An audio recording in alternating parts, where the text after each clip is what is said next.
welcome to the Wolfchase Toyota Insider of the Memphis Tiger Network. I'm Jeff Brightwell alongside Richard Mulrooney, and a nice week for you, Coach. An overtime win over SIU-Edwardsville, then a big ranked win over St. Louis, and you got to be feeling pretty good right now. I am. Obviously, anytime you can pick up 2 wins in a week, you're feeling good about yourself. But, I think the boys gained some confidence from it. We obviously were coming off a loss against UAB, so to get that first win's always the toughest, and obviously SIUE gave us all we could handle, took us to overtime, and thankfully we were able to find a goal in overtime and get that first win at home. Really, your momentum this last week has been built off the second half of the Edwardsville game. That's a game where SIUE took a first half lead and really dictated the pace and the match in the first half, in the first 45 minutes. Once you guys made an adjustment, or you just talked to them at half, we've seen a more aggressive, different team. They came out firing very quickly in the second half. Valkyrie Kulfan got that game-tying goal, and it seemed that the team really hit something and got going. Yeah, the first half was poor. It's don't like to talk about it too much, but having said that, we'll show it in video. We showed it before the St. Louis game, and it's things you can learn upon. And it's the start that we didn't want to have. We went down in our 2 previous preseason games, so to go into this one and give up an early goal again wasn't the way we wanted to start. But the boys responded well in the second half, and I think, quite frankly, our motto is we don't lose at home. I think they took that to heart literally, went out, tied up the game, and obviously to get it in overtime, a sense of relief. But SIUE gave us all we could handle. You could tell that first overtime, neither the Tigers nor the Cougars are really going to try to risk it losing that first overtime. They're just kind of feeling each other out the first 10 minutes. Second 10 minutes, both teams went forward. Fortunately, it was Benji that was able to get the game winner. That's right. And we used a lot of players during that game, too, and I think it paid off because we did a lot of running. We had a couple guys cramping up. We had to move some guys around. So I think it was a team win. I mean, it wasn't just the 11 or 12 guys that came on or started at the beginning of the game. It was, I think we went 16, 17 deep, and we needed every guy because SIUE, like I said, gave us all we could handle. But at the end of the day, I think our fresh legs ended up coming out on top in the second overtime. And like I said, eventually got the win for us, and we were happy about that. Even things up on the season. It was the first one of the season for the team in their second match. And more importantly, on a personal note, it was great for you. Your first one as the head coach of the Memphis Tigers. You always would have loved to get the one on the road, but need to get your first one at home. Right. And like I said, the first one's always the hardest, whether it be the first of the season or obviously it's a special one, obviously, to have my first win as a Memphis Tiger head coach. But I don't even think I realized it until the end of the game. I was just celebrating with the boys and just felt good that we got that first win, and quite frankly started thinking about St. Louis after that. But I'm proud of it, and hopefully there's many more. But at the same time, it's a win for the program, and that's what's most important. Well, you faced a St. Louis team that, with all the polls, was a top 15 team, depending on, it could have been anywhere from 11th to 15, depending on which poll, but still a top 15 win. And it's a game where you guys came out very quickly, 11-29 into the match. It was Hector Quintella that put you on top first. Yes, and like I just said earlier, we've started some games really slow. I think we drilled it into the boys. We couldn't afford to go down again. St. Louis is a team that if you go down against them, they're very organized, tough to break down. So, we're digging ourselves a ditch if we give up the first goal. And quite frankly, we flipped it around, and it was nice to finally be up a goal instead of battling to get a goal back. So I thought we came out strong. And like you said, with St. Louis, I don't care if they're 15 or 50 or 150. It's St. Louis, and it's always a tough game.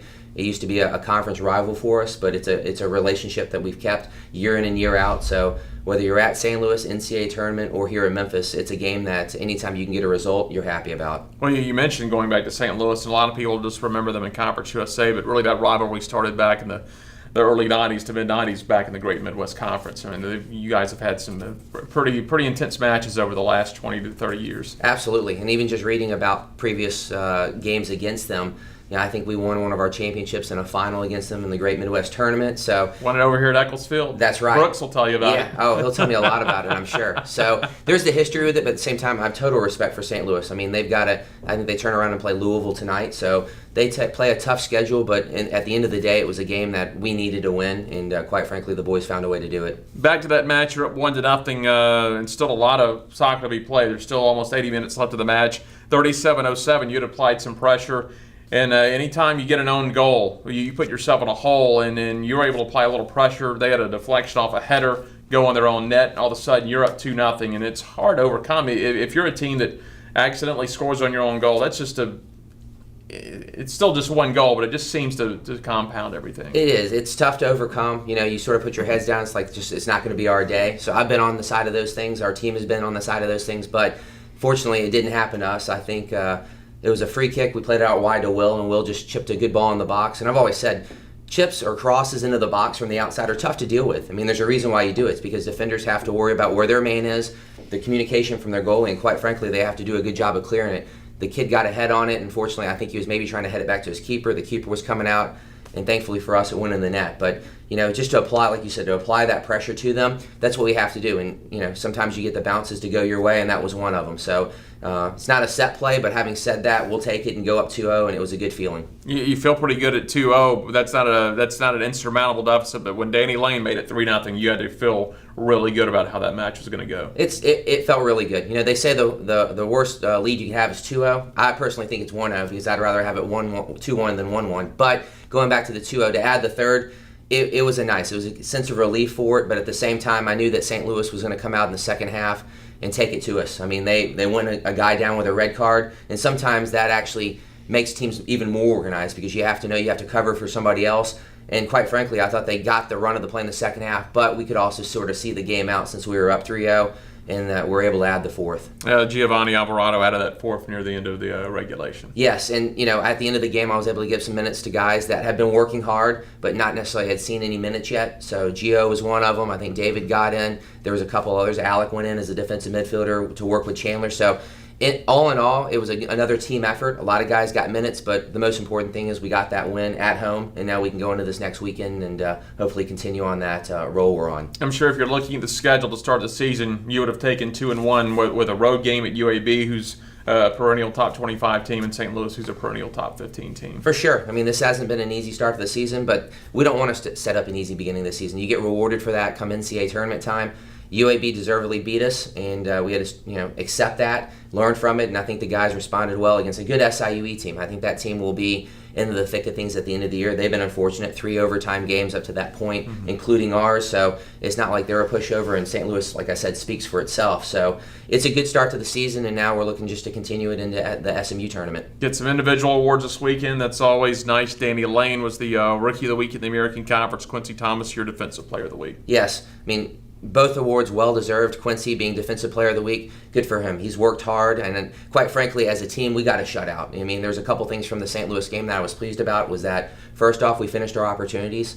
We've been struggling, not necessarily to score a lot of goals, but even keep shots on frame, and I think we peppered the goal pretty well. So to score some goals on quality chances was important. And the second part was to let's see if we can get a shutout. One of our, we take pride into trying to give goose eggs to the other team in terms of not letting them score. Quincy was a big part of that. We got the shutout for it, and quite frankly, our guys got rewarded for it. And then Danny didn't start the game, came on. He's a big part of the team, and he's just a good all-around soccer player. I mean, I could see him ending up with 6 goals and 6 assists this year. He's a good passer of the ball, works hard off the ball, can finish as we just saw, and quite frankly, he's a good teammate. And when you have all that together, you're going to have some success, and he's obviously seeing it right now. You mentioned your defense. I guess now UAB, if memory serves me correctly, got their 3 goals in the first half. So I believe you've given up just 1 goal the last 5 halves of soccer, plus the 2 overtime periods you play against Edwardsville. That's pretty good. It is. And like I said, we're building upon it. We in preseason we took a tough one to Louisville and learned some things. They scored 4 on us, and that's not the way we want to defend. We don't want to have to score 5 goals to win a game. So to see that, like I said, we got the shutout, it's a work in progress. Each week we go over our structure and how we want to move in our back line, and quite frankly, there'll be probably some games that we won't get shutouts this year, but if we continue to get better each and every game and build upon this one, then I think we'll be okay come tournament time. Headed down to the Dallas area this weekend and playing the SMU Invitational. You won't play them this weekend because they're a conference team. You'll see them in the American later in the year, but still going to be a very tough weekend. You'll start along with Stony Brook on Friday, and you said you've seen a little film, and they're very fundamental, very solid. Yes, they play a 4-2-3-1. They sit in, and they're tough to break down. And when I say sit in, and once you get into their half, they've got 8 or 9 guys behind the ball, so we have to be pretty precise on our passing, have quality, and have good movement off the ball to break them down. But when we have the ball in our third, they like to press. So again, this is no cakewalk of a game from the scouts that I've gotten in the videos that I've seen. So we need to show up and play 90 minutes, or else we'll go quickly from a W2 to an L1.